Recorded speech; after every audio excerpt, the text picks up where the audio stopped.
Greater Hyderabad లో రాజకీయం ఊహించని మలుపులు తిరుగుతున్నాయి. ఇక ఎమ్మెల్యే మాగంటి అనారోగ్యంతో మృతి చెందిన జూబ్లీహిల్స్ సెగ్మెంట్ తో పాటు మరో 2 అసెంబ్లీ నియోజకవర్గాలకు ఉప ఎన్నికలు జరిగే అవకాశం కూడా కనబడుతుంది. ఇక ఖైరతాబాద్ ఎమ్మెల్యే దానం నాగేందర్ తన ఎమ్మెల్యే పదవికి రాజీనామా చేయనున్నారనే వార్త ఇప్పుడు హాట్ టాపిక్ గా మారింది. బీఆర్ఎస్ పార్టీ నుంచి గెలిచిన దానం అనంతరం స్వల్ప వ్యవధిలోనే కాంగ్రెస్ పార్టీలో చేరి సికింద్రాబాద్ పార్లమెంట్ సభ్యునిగా పోటీ చేసి ఓటమి పాలయ్యారు.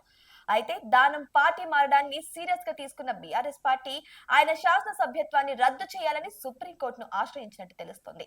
అయితే ఈ కేసులో త్వరలోనే తీర్పు కూడా రానుంది. ఈ నేపథ్యంలో కోర్టు ఒకవేళ తన శాసనసభ సభ్యత్వాన్ని రద్దు చేస్తూ ఆదేశాలు ఇచ్చే కంటే ముందే ఎమ్మెల్యే పదవికి రాజీనామా చేయాలనే తలంపుతో దానం ఉన్నట్లు పార్టీ వర్గాల్లో చర్చ జోరుగా సాగుతుంది.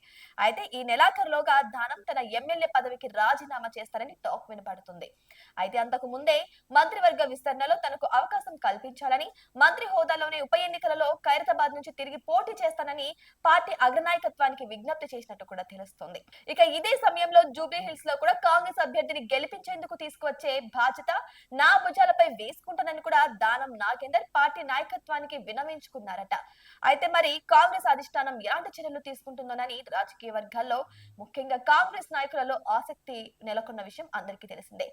ఇక చూసుకుంటే ఎమ్మెల్యే మాగంటి గోపీనాథ్ మృతితో జూబ్లీహిల్స్, బీజేపీకి రాజీనామా చేసిన ఎమ్మెల్యే రాజాసింగ్ ప్రాతినిధ్యం వహిస్తున్నటువంటి గోషమహల్ నియోజకవర్గాలకు ఇక ఉప ఎన్నికలు జరుగుతాయని ఇప్పటి వరకు టాక్ నడుస్తుంది.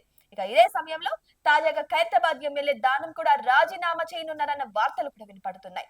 ఇదే జరిగితే జూబ్లీహిల్స్ ఉప ఎన్నికలతో పాటే గోషమహల్, ఖైరతాబాద్ లకు కూడా ఎన్నికలు జరిగే అవకాశం ఉన్నట్టు తెలుస్తోంది. ఇంతకు బీజేపీకి గుడ్ బై చెప్పిన రాజాసింగ్ ఎమ్మెల్యే పదవి రద్దవుతుందా? ఖైరతాబాద్ ఎమ్మెల్యే దానం నాగేందర్ రాజీనామా చేస్తారా అనేది అన్ని పార్టీలో చర్చలకు తెరలేపుతుంది.